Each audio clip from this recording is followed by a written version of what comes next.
आज आपण रोमन संख्या चिन्ह हा नवीन भाग या ठिकाणी शिकणार आहोत। तुम्ही याच्या अगोदर मराठीमध्ये अंक लिहिलेले आहेत, बरोबर? मराठीमध्ये लिहिता येते ना 1 ते 100?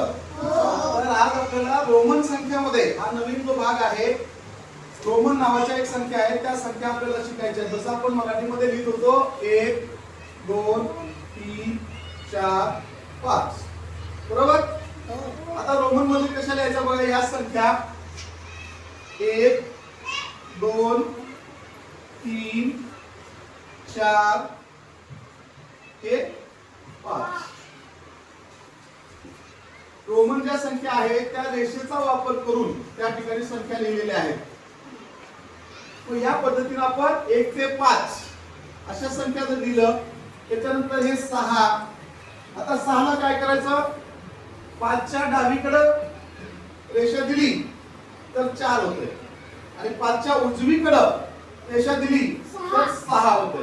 आता हे बघा, हे मी उजव्या बाजूला रेष मारतो बघा, 6 हे 7। आता 7 ला सुद्धा काय करायचंय?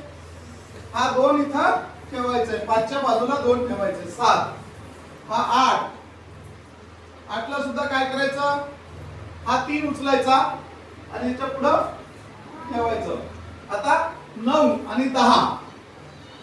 आता 10 ला आहे रोमन संख्येमध्ये x। आता हा जो आपण 5 ला 4 ला नियम वापरला, डाव्या बाजूला एक रेषा दिली तर 4 झाला, उजव्या बाजूला एक रेषा दिली तर 6 झालं, म्हणजे हा मधला अंक 5। तसं इथं सुद्धा तसंच आहे, 10 च्या डाव्या बाजूला एक रेषा दिली तर इथं काय होईल? 9, आणि ह्याच्या पुढे एक रेषा दिली तर 10। लक्षात येते का बघा? हे अशा पद्धतीने आपल्याला 1 ते 10